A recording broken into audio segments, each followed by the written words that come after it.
to Patrick, who helped us finish the script also. It's been a long journey getting to this point. So I just want to thank both of them for getting us this far, and I think we have a really good movie. Ayun po. Ay, good afternoon po. Thank you very much po for being with us. This movie, this story is very personal and special to me. And I couldn't ask for a better producer, cast na mabuo itong kwento po to. I pitched this story 2 years ago. Even kay Barbie, like 2 years ago. Tapos, it took a while no, before nag-fly talaga. But we're here now and I'm very excited and nervous at the same time. Kasi stories like these or comedies like this, parang it deserves to be in the cinemas, to be watched in the big screen, no? So, tulungan niyo po kami na ipagkalat po itong magandang balita po. I promise that you will laugh, you will cry, but at the end of the movie, there's a message na may sinasabi po, and I hope that makuha niyo po yung mensahe na gusto po namin iparating. Maraming salamat po, and let's enjoy po today. Thank you so much, Sir Keith. And Direk, grabe 2 years in the making po to. Yes. Wow, bongga. And finally, it has come to fruition. How do you feel, Direk, about this? Well, first grateful. I'm very grateful that nagawa to. I mean, before iniisip ko lang tong kwentong to sa baul ng mga stories ko, no. Tapos biglang all of a sudden nagustuhan siya ng Regal, and then nabigyan siya ng opportunity, and then I think kaya din siguro natagala, we were really looking for the perfect cast na makuha dito, and I'm proud of this cast. Like, I am really proud of this cast. So, yun. Yun na. Gawin Korean na ba tayo? But it feels, when we were making it, it feels very special.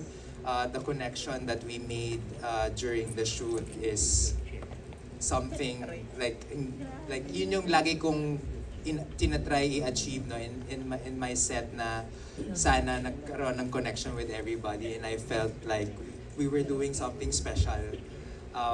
Yun, so yeah. Cute. So, Direk, sabi ni Mikey, iiyak yun. Iiyak na yan. Oh my gosh, I love it. Mamaya, let's see. We are gonna have some tears of joy from Direk Ivan. But I'd also like to hear po from Sir JP and Sir Patrick. I'm sure you guys were a big part din po of the writing process and the development of the story of Saving Cherry. Can you talk to us about yung process po? Okay, so actually si Direk Ivan pitched this project. Wala pa kami dalawa ni Keith sa Regal. We're both working nasa US, so nasa Singapore ako. So tapos finally we came back to the Philippines, we read the first draft of Ivan's script. Sobrang really like, huwag na natin sabihin ilang drafts.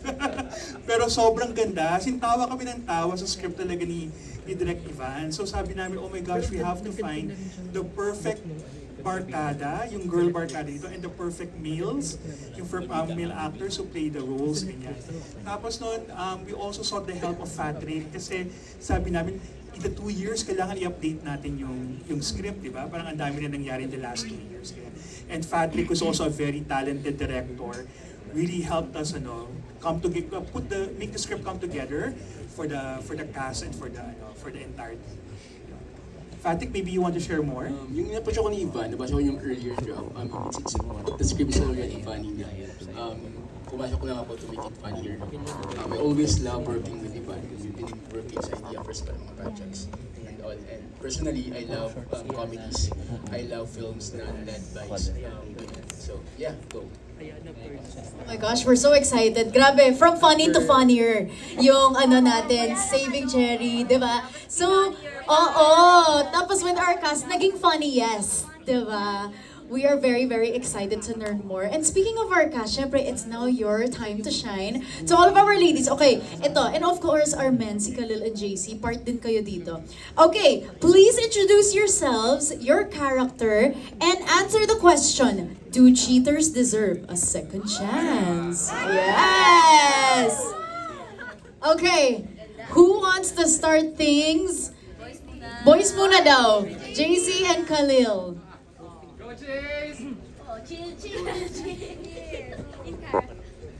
Josh, I'm Josh dito. And surprise yung character ko. Ayun yung abangan niyo po. Hindi ako makapagsalita eh. Gusto ko magsalita ng madami pero abangan na lang po natin yun. Malayo sa mga character ko. Yun po. Okay, JC, do cheaters deserve a second chance, yes or no? No. Oh. Kasi mauulit yun eh. Magagawa pa rin niya. Kung nagawa niya na nung una, pwedeng maulit ulit yun. Okay. From JC Alcantara, no. Okay, ito naman, Khalil Ramos. Hello, hello. Good afternoon, everyone. Hello. Hey, sir. Hello. Sir Eric. I'm Khalil, and I play the role of Jude here in the film, the cheating husband. Do cheaters deserve a second chance? There's a long answer and there's a short answer. I'll say the short answer. I believe no. Simply because I think it is impossible to restore the relationship after breaking the trust and the respect. Yun lang. Agree. Thank you so much, Khalil. Okay, from the ladies now. Okay, go Mikey. Gusto ko mag-last. Ano ba? Ay, naku, maraming sasabihin yan, Dagon. Oo, eh. Hi po. Unang-una, I want to say thank you sa ating press for giving the time to come here today. And I'm so excited for you guys to watch the movie. Sa totoo lang. This is my very first. Thank you. Thank you, Sir Yeah. Lee. Thank you, Sir Riga. Thank you, Sparkle, for making this happen. I play Beth here. Part ng 1 of 5 ng Barkada.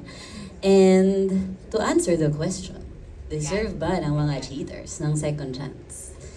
Okay, full transparency. I used to believe na wala naman talaga kasing perfect.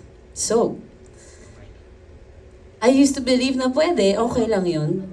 And the important thing is the why. Yung sagot sa kung bakit nagawa. But now I agree with Khalil. No. Because giving a chance to a cheater is not, yung chance hindi para dun sa cheater eh. Yung compromise, mas nasa'yo. So, yeah. No more! That's the answer. No more. Palakpakan po natin, Mikey Thank you. Kisos. Love it, empowered. Yes. Ako na naman. Okay, go Sasa Girl. Kala ko magiging podcast eh. Diyos ko, nakakaloka. Itag nyo na lang tag nyo na lang. To be completely transparent. Hi, my name is Sasa Girl. Sa totoong buhay, mahiyain ako pero ngayon, I'm playing Marta, ang pinakalutang ninyong tropa.